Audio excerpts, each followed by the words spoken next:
नमस्कार। आज के इस विश्लेषण में हम एक ऐसी घटना पर बात करने वाले हैं जो सच कहूं तो अंदर तक झकझोर देने वाली है। उत्तर प्रदेश के मुरादाबाद की एक ऐसी त्रासदी जो हमें ये सोचने पर मजबूर कर देती है कि क्या सच में हमारा अपना घर सबसे सुरक्षित जगह है। चलिए इस पूरे मामले की गहराई में चलते हैं और समझते हैं कि कैसे एक आम सा दिखने वाला परिवार अचानक एक खौफनाक मोड़ पर आ खड़ा हुआ। चलो घर चलते हैं, मेरे पास आपके लिए एक सरप्राइज है। सुनने में कितना आम, कितना प्यारा सा वाक्य लगता है ना। 25 साल के हार्दिक ने अपनी मां नीलिमा के ऑफिस जाकर ठीक यही बात कही थी। कोई भी मां अपने बेटे से यह सुनकर खुश हो जाएगी। लेकिन इस तथाकथित सरप्राइज के पीछे जो भयानक सच छिपा था, वो किसी बुरे सपने से कम नहीं था। एक ऐसा सच जिसने पल भर में इस परिवार को हमेशा के लिए तबाह कर दिया। घर का दरवाजा खुला और नीलिमा जी ने जो देखा वो कोई खुशी का मौका नहीं था। उनकी अपनी बेटी हिमशिखा खून से लथपथ जमीन पर पड़ी थी। जाहिर है एक मां के मुंह से चीख तो निकलेगी ही, और जैसे ही वो चीखीं, हार्दिक ने अपनी ही मां पर भी जानलेवा हमला कर दिया। मतलब ये कोई बाहर वाले का काम नहीं था, ये अपने ही खून का अपनों पर किया गया एक बेहद क्रूर वार था। भाग 1, अलग होते रास्ते। अब जरा पीछे चलते हैं, ये समझने के लिए कि आखिर इस घर की चारदीवारी में चल क्या रहा था। हिमशिखा और हार्दिक दोनों जुड़वा भाई बहन थे, 25 साल के। लेकिन दोनों की जिंदगियां एकदम अलग पटरियों पर दौड़ रही थीं। एक तरफ हिमशिखा थीं जो गुरुग्राम में एक इंजीनियर के तौर पर काम कर रही थीं और साथ ही अपना MBA भी पूरा कर रही थीं। अपनी लाइफ को लेकर काफी फोकस्ड थीं। और दूसरी तरफ हार्दिक, जिसने करीब 1.5 साल पहले अपनी नौकरी छोड़ दी थी। पुलिस रिपोर्ट्स बताती हैं कि वो अपना ज्यादातर समय बस सोशल मीडिया पर बिताने लगा था और देर रात तक फोन की स्क्रीन से चिपका रहता था।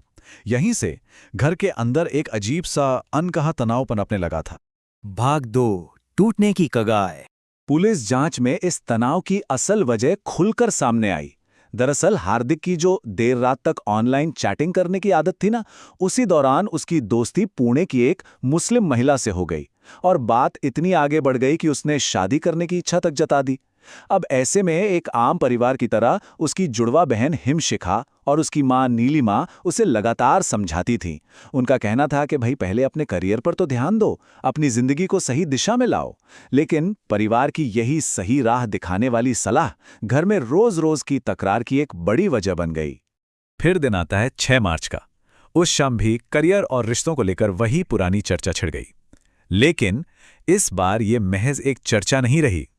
बातों ही बातों में ये बहन भाई की बातचीत एक बहुत ही भयानक और तीखी बहस में बदल गई। हालात इस कदर बिगड़ गए कि चीजें पूरी तरह से बेकाबू हो गई। अगर हम इस पूरे घटनाक्रम को देखें तो शाम को वो तीखी बहस शुरू हुई। रात होते होते हार्दिक के सिर पर ऐसा खून सवार हुआ कि उसने गुस्से में आकर सब्जी काटने वाला चाकू उठाया और अपनी ही बहन पर जानलेवा हमला कर दिया।